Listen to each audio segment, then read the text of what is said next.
положительные эмоции дает работа с молодежью. Именно с теми, кто собирается стать врачами.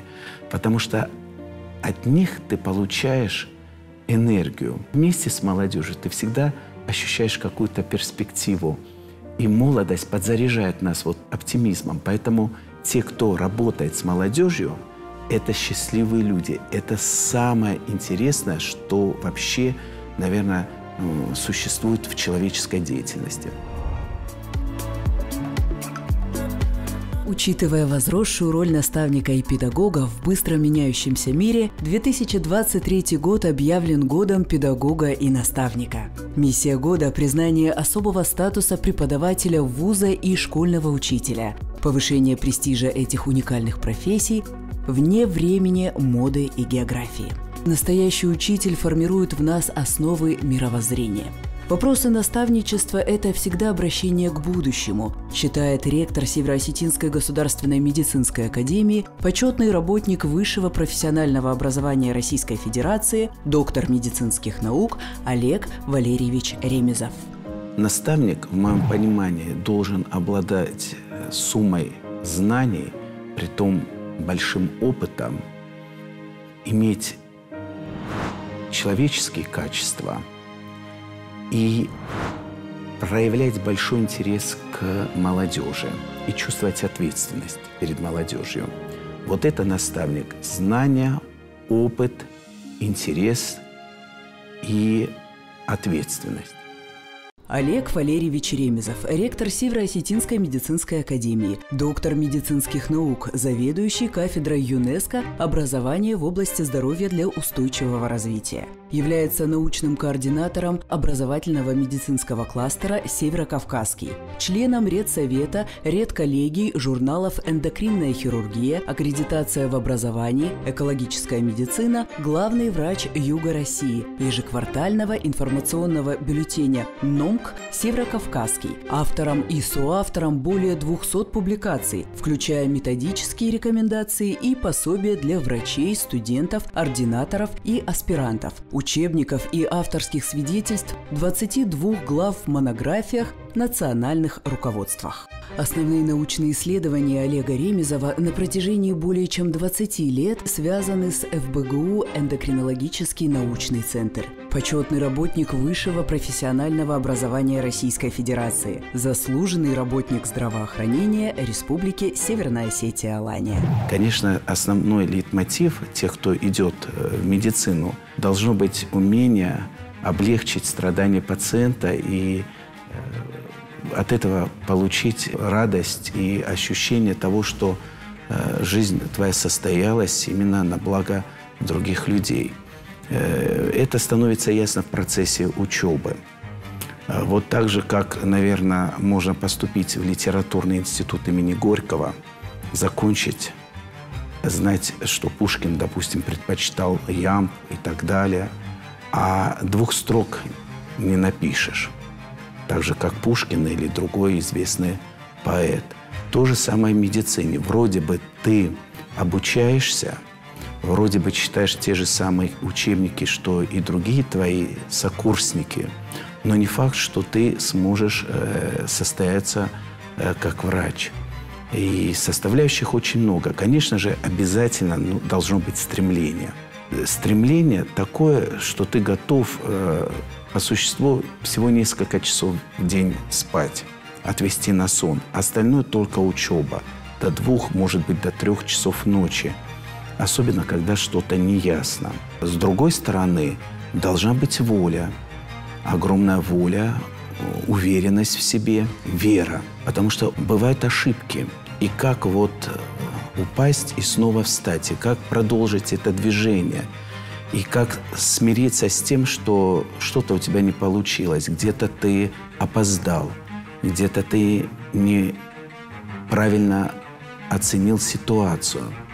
Вот это все отшлифовывается в течение нескольких десятилетий. Вот готов ли молодой человек посвятить свою жизнь медицине, это он должен сам со своей совестью, со своей душой обсудить. Высшая медицинская школа – особенное место, куда очень сложно поступить, непросто и долго учиться. Как распознать, готов ли молодой человек не по оценкам, а по своим человеческим качествам работать в медицине, где мало романтики и эстетики и очень много стрессов. Что дает студенту-медику столичное последипломное образование? Каково отношение к интеллектуальной эмиграции молодежи? Какой видятся модели высшего медицинского образования будущего? Искать ответы на эти вопросы мы будем с нашим героем. Вы знаете, нужно дать молодежи реализоваться. Вот то, что они уезжают, это очень хорошо. Это говорит о том, что они уверены в своих силах и готовы подчерпнуть еще больше знаний от других, то есть выйти за рамки, как казалось бы, комфортной среды. Это всегда признак молодости, энергии, силы, веры и вдохновения. Поэтому это большой плюс, что молодежь выезжает, приобретает новые знания. Но и большой плюс, что к нам в Осетию, в нашу медакадемию приезжает много молодежи из других регионов. И это тоже вдохновляет. Вот город, где много обучающихся, студенческой молодежи, это город, который живет, бурлит. По мнению Олега Ремезова, в современном образовании необходимо активизировать процесс наставничества. Эффективное внедрение менторства и использование опыта зарубежных стран для подготовки конкурентоспособного, творческого, мобильного врача высокой квалификации является залогом успеха в клинической работе специалиста.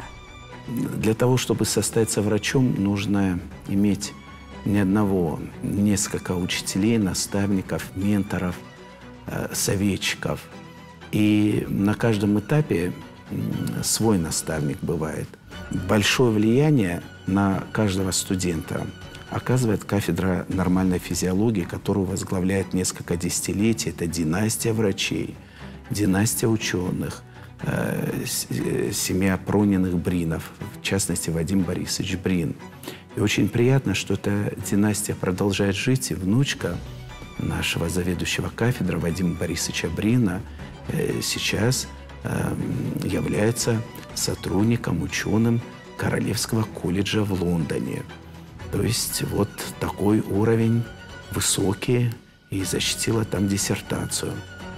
Ментор не просто следит за карьерой молодого специалиста, но и решает какие-то бытовые вопросы, интеграции социальной, культурной адаптации. Я в свое время выезжал для выполнения работы по докторской диссертации в медицинский университет в Германии, работал там. И также ко мне был прикреплен ментор, который интересовался вот всеми вопросами, которые, с одной стороны, связаны с моей работой в вузе, в немецком, с другой стороны, с моими бытовыми, так скажем, вопросами и социокультурной адаптацией. Ментор этим занимается и советует. Это советчик, это по существу друг и тот, который тебя ведет по специальности. И обговаривает все возможные там препятствия, ответвления от этой траектории твоей профессиональной. Это очень важный человек. И вот наставник-ментор, если у нас удастся наставничество сделать вот в таком ключе, в таком русле, то, конечно же, у нас будут более высокого уровня специалисты и более преданные делу медицинские работники.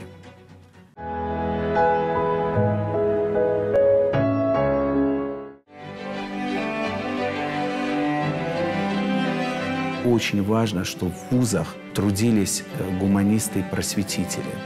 Сейчас всячески их пытаются заместить на каких-то менеджеров, управленцев, совершенно других людей, холодных, циничных, связанных с какими-то цифрами, галочками, бумагами, кликанием в компьютере, заполнение каких-то форм, мониторингов. Вот это, конечно, убивает вуз. Вуз погибнет, высшая школа, если мы уйдем вот в такую техническую сторону. И если наши студенты не будут видеть преподавателя, который прежде всего гуманист и просветитель, только тогда он будет вызывать уважение, заслуженный авторитет и желание у молодежи копировать вот это поведение.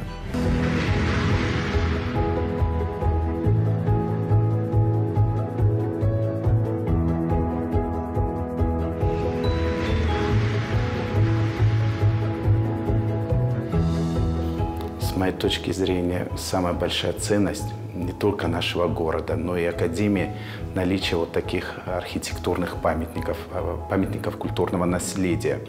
Но в силу того, что бюджетного финансирования нет, они пришли не просто в ветхость, а в руинированное состояние и десятилетиями не эксплуатировались.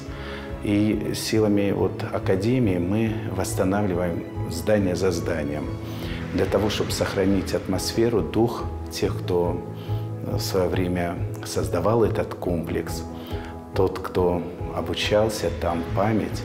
И для нас это очень важно. То есть такая, можно сказать, миссия, направленная в будущее, послание в будущее от предыдущих поколений, потомкам. Мы обратились за вот этим проектом реставрационным к известной компании «Скифос», которые действительно вот кирпичик за кирпичиком восстановили. Это здание не просто было в трещинах, а оно было в руинированном состоянии. Сейчас «Скифос» занимается другим проектом, и мы надеемся, что удастся воссоздать вот этот архитектурный ансамбль, архитектурный комплекс исторический. В этом здании мы проводим конференции, семинары, заседания всевозможные. По существу это центр коллективного пользования. Помимо этого является домом инклюзивного обучения, потому что здесь все приспособлено для лиц с ограниченными возможностями. Это была очень увлекательная и интересная работа. Это были многочисленные выезды наших московских коллег, да, вместе с нашими коллегами на сам объект. Знаете, такие мозговые штурмы. И, безусловно, ключевую роль здесь играл заказчик, который не давал Карасю дремать и постоянно нас вдохновлял новыми идеями, своими задумками. Помимо реставрационных задач, помимо задач по приспособлению, была очень важная работа конструкторов, потому что конструктив фактически менялся полностью. Здесь особое внимание было уделено кровле, воссозданию кровли. То есть мы постарались, согласно реставрационным канонам, новыми материалами воссоздать внешний облик кровли. Вот что касается фасада, то колоссальная работа произведена. Снаружи оно абсолютно идентично тому, что было в начале 20 века. Но внутри, конечно, это сложная, насыщенная серьезными современными инженерными системами, коммуникациями, с климат-контролем, с отоплением полов, резервным отоплением горячего и холодного водоснабжения, противопожарная безопасность, возможность доступной среды. По существу это дом инклюзивного обучения у нас получился. Доступная среда для инвалидов, начиная от въезда, кончая местом приема пищи, возможностью работать за столом, особая аудиосистема, чтобы слабослышащие могли спокойно работать и не испытывать дискомфорт. Нужно было учесть все интересы. С одной стороны, для нас как образовательного учреждения функциональность, с другой стороны, соответственно, сохранить памятник. Это тоже серьезная задача. Это проходило экспертизы, оценки, авторский надзор был, комитет по защите памятников все это исследовал. Даже вот каждая петля обсуждалась серьезно, да, и утверждалась. Если вы обратите внимание на деревянные работы, то вот фрамуги, окна полностью соответствуют тем архивным данным и первозданному виду вот этого корпуса. Кремоны, они были отлиты по единственному сохранившемуся в этом здании кремону. То есть это полностью аутентичные, системы, запорные механизмы, все сохранено.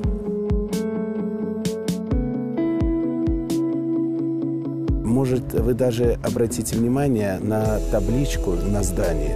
Там указано наименование помещения, номер его и улица, как она была в царский период, в царской России.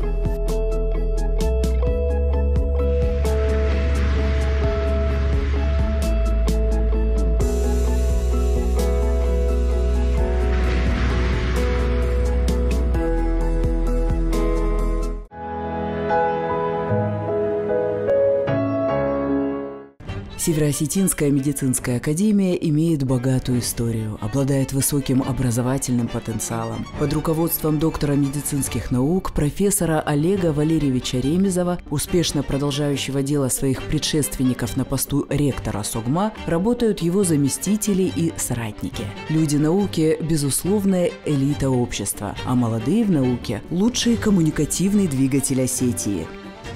Северо-Осетинская государственная медицинская академия является вузом с большими традициями. Традиции не только образовательного характера, но и, безусловно, научного. В вузе функционирует 7 научных направлений, в основном по приоритетным направлениям стратегии развития Российской Федерации. На базе вуза существует более 40 студенческих научных кружков.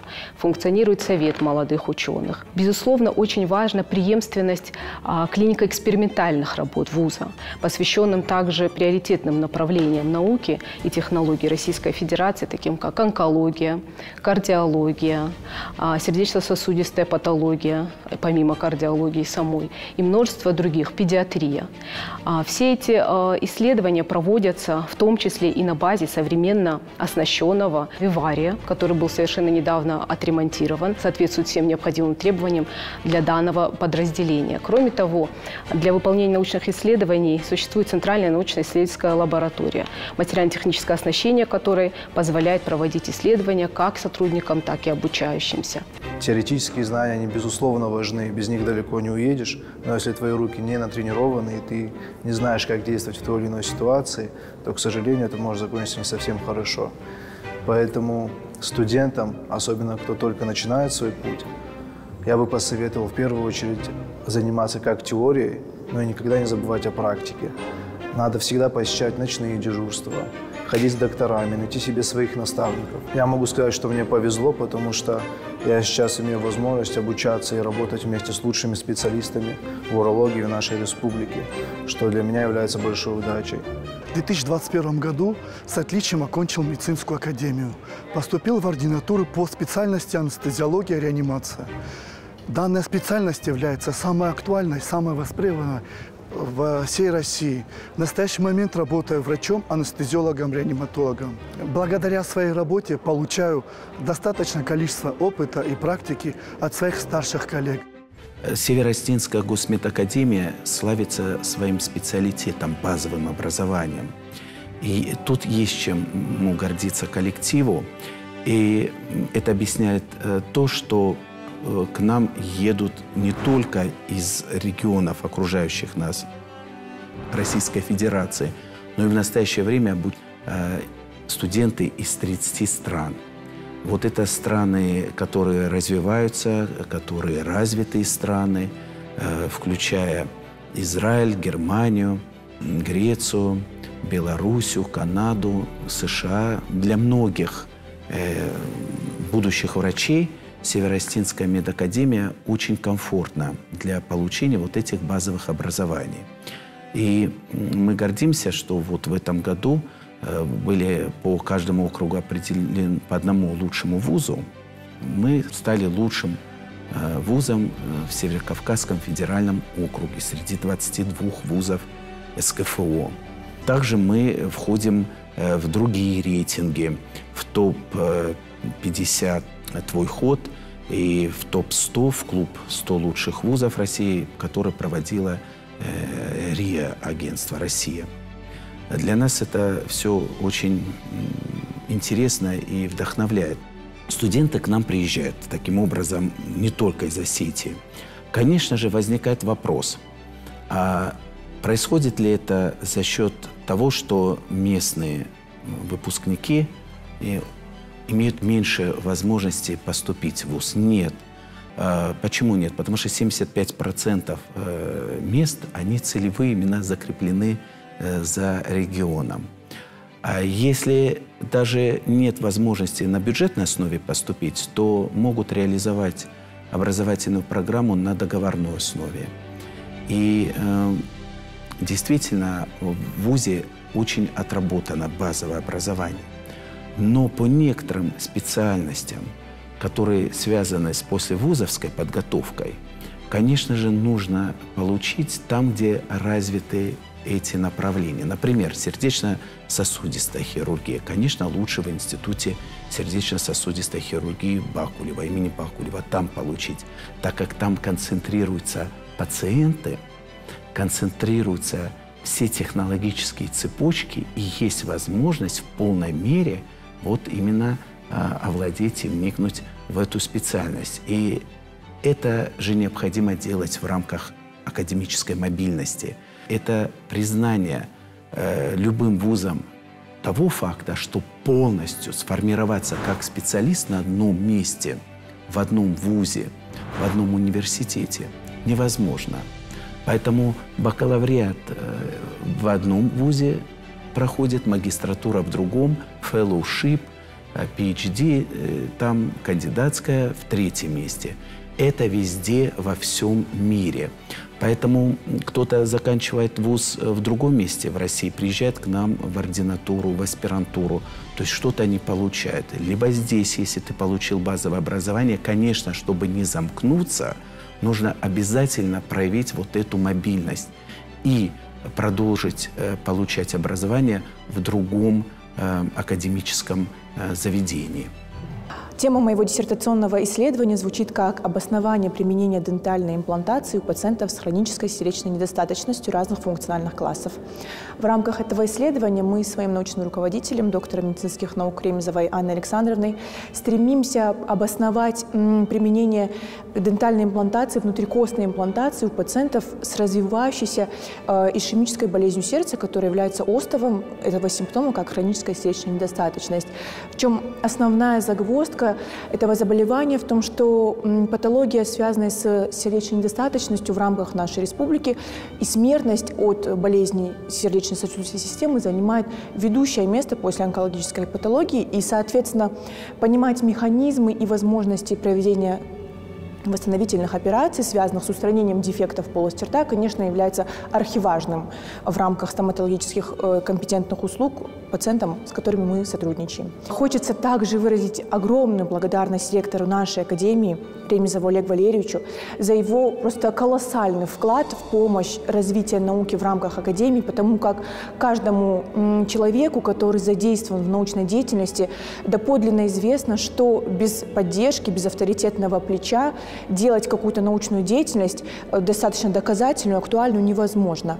И, как говорится, если я и вижу дальше остальных, то только потому, что стою на плечах своих учителей. Научная деятельность, конечно, на данном этапе, в данный период времени считается не совсем важным делом и, можно сказать, даже некоторой бутафорией. Однако хочу доказательно ответить, категорично даже с этим не согласиться, поскольку не может быть плохого врача, который задействован в науке, поскольку он на 3-4 головы дальше, он может прогнозировать какие-то сложные клинические ситуации, поскольку у него развито вот это клиническое научное мышление.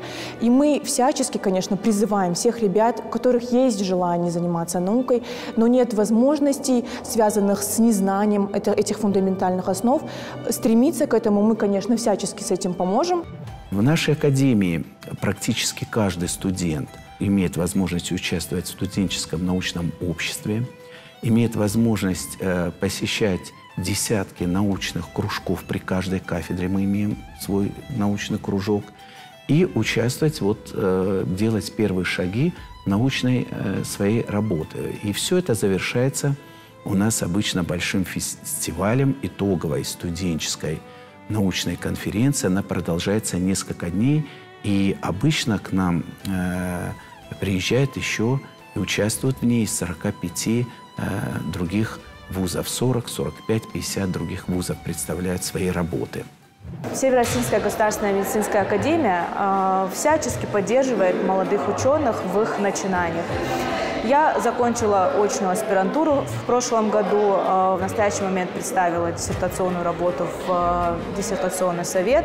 И мой вуз оказал мне всяческую поддержку на всех этапах написания моей диссертации. У нас очень много аспирантов, очень много как раз-таки наставников, опытных, которые могут подсказать и направить. Люди науки – это по природе своей исследователи. Это любой врач вообще, он должен быть одновременно и ученым, ну и, соответственно, каждый студент-медик должен заниматься научной деятельностью. В сферу моих интересов входит хирургия и патофизиология в данный момент.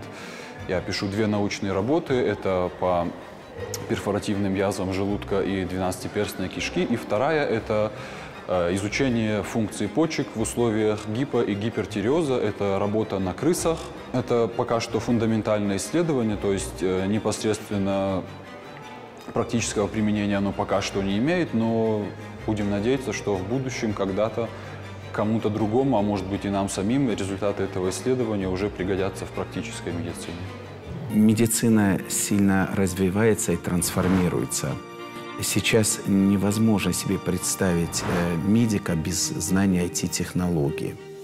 И в этом плане меня удивляет, когда наши студенты просят сугубо бумажной версии учебников и отказываются от электронной библиотеки, либо ее игнорируют. То есть нужно уходить в облачные технологии, в IT-технологии. И нужно понимать, что не просто будет IT-медик, но и многие специальности врачебные на грани по существу исчезновения. Почему? Потому что скоро IT-технологии будут проводить мониторинг за состоянием здоровья людей, оценивать, оказывать медицинскую помощь, давать рекомендации, назначать медикаменты, лекарства, ставить диагнозы. Поэтому будущее вот именно медицина, вот в такой цифровизации, трансформации с использованием искусственного интеллекта.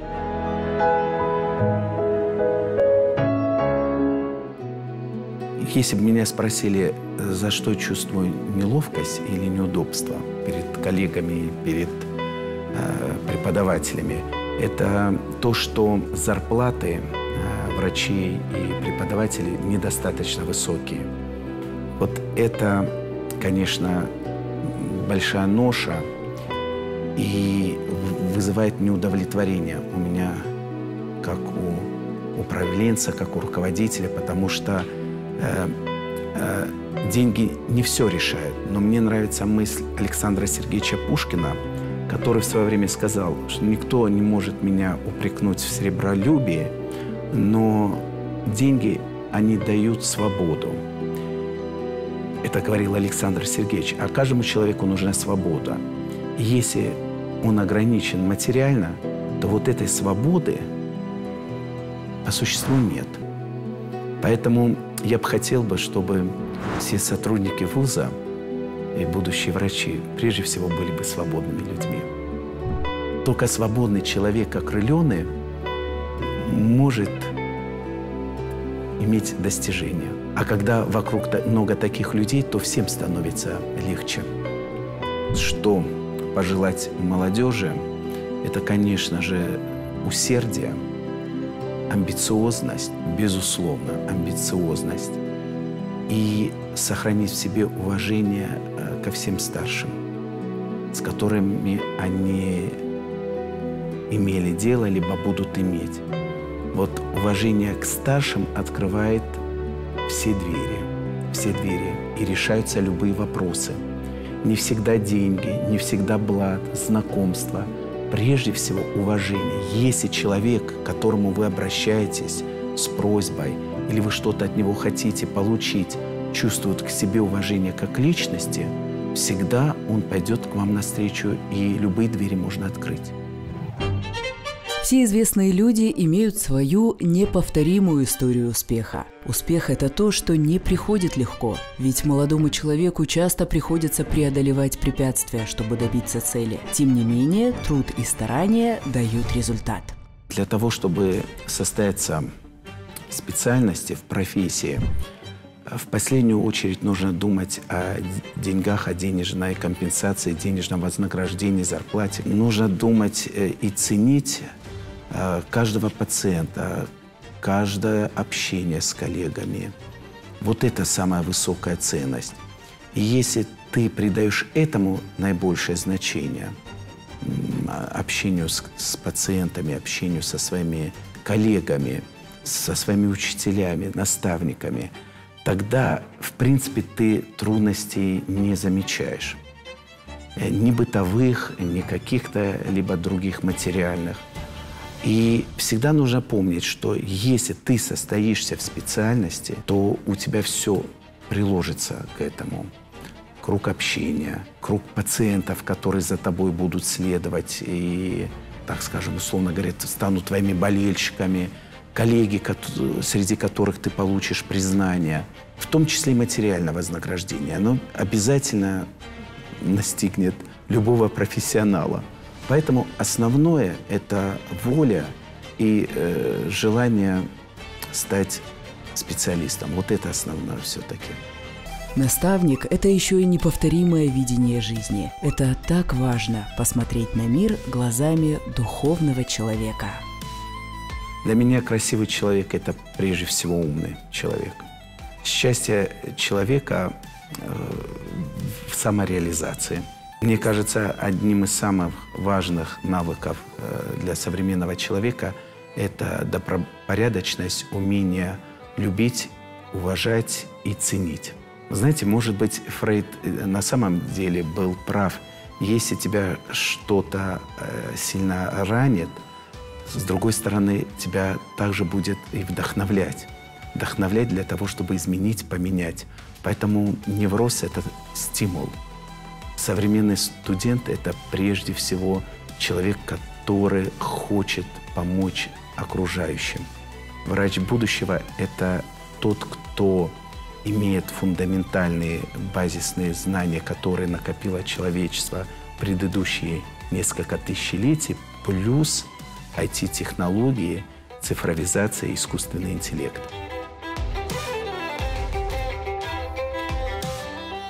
Жителям Владикавказа очень повезло, что мы живем вот в таком прекрасном городе.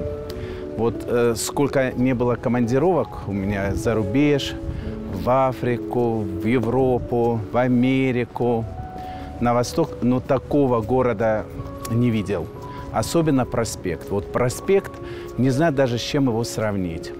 Это лучший проспект, с моей точки зрения, вообще в мире. Чем-то он напоминает в Барселоне Рамблю. Там тоже вот такой же бульвар, то есть в центре деревья.